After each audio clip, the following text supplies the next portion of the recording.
Hello, welcome back to the reading of the poem of the Man God written by Maria Valtorta, Volume 2, Chapter 188, Part 2, From Tabor to Endor, in the Cave of the Necromancer, Encounter with Felix, who becomes John. Jesus speaks. Saul's sin was only one of his sins. It was preceded and followed by many more, all of them grave. Double ingratitude toward Samuel, who had anointed him king, and who subsequently disappeared so as not to share with the king the admiration of the people. He was several times ungrateful to David, who saved him from Goliath, and spared him in the caves at Engedi and Hakilah.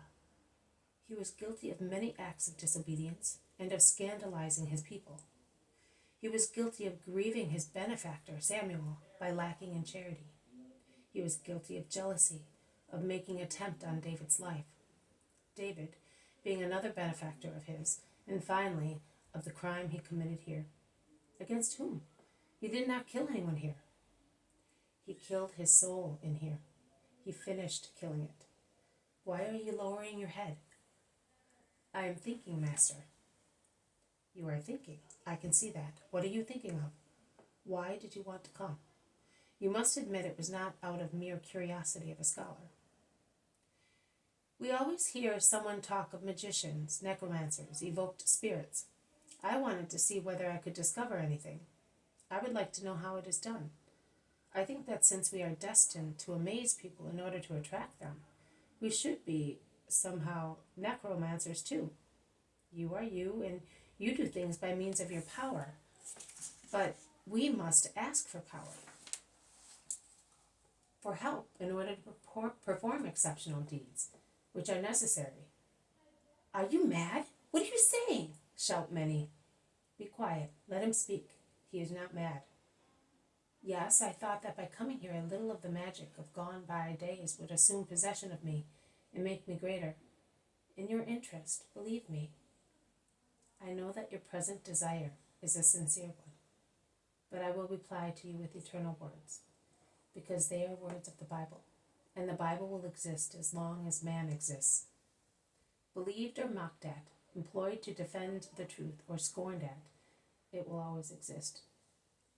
It is written, and Eve, seeing that the fruit of the tree was good to eat, and pleasing to the eye, took it, and ate it, and gave some to her husband.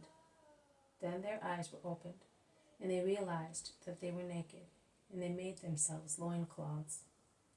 And God said, how did you realize that you were naked? Only because you ate of the forbidden fruit. And he expelled them from the garden of delights. And in the book of Saul it is written, Samuel appearing said, why have you disturbed me, conjuring me up? Why do you consult me when the Lord has abandoned you? The Lord will deal with you as I told you, because you did not obey the voice of the Lord. Son, do not stretch your hand towards the forbidden fruit. It is imprudent even to go near it. Do not be curious to know ultra-mundane things, lest its satanic poison should conquer you.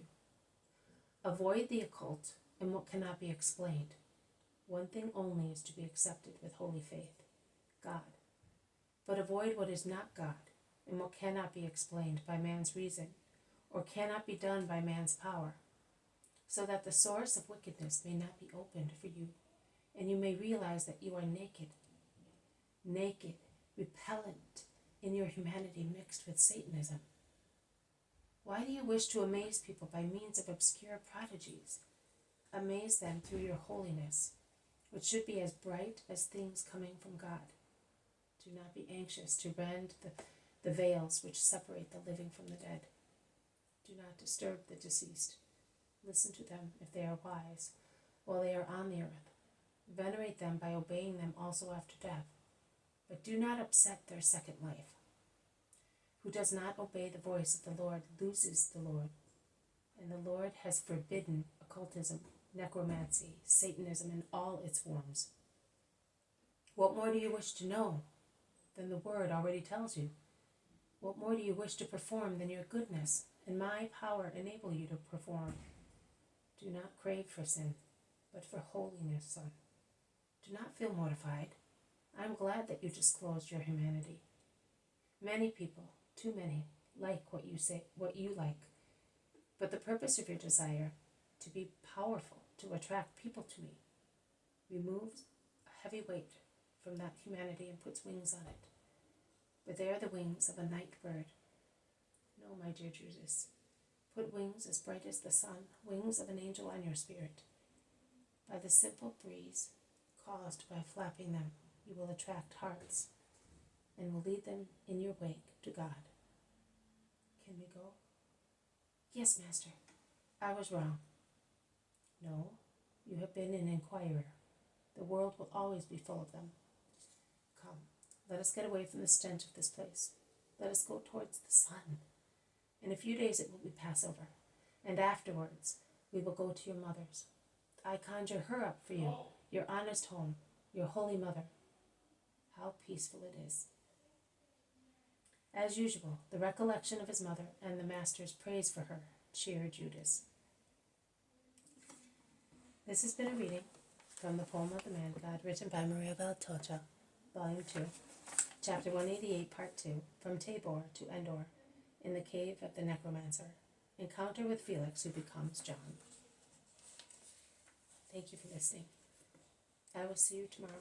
May God bless you. May peace be with you.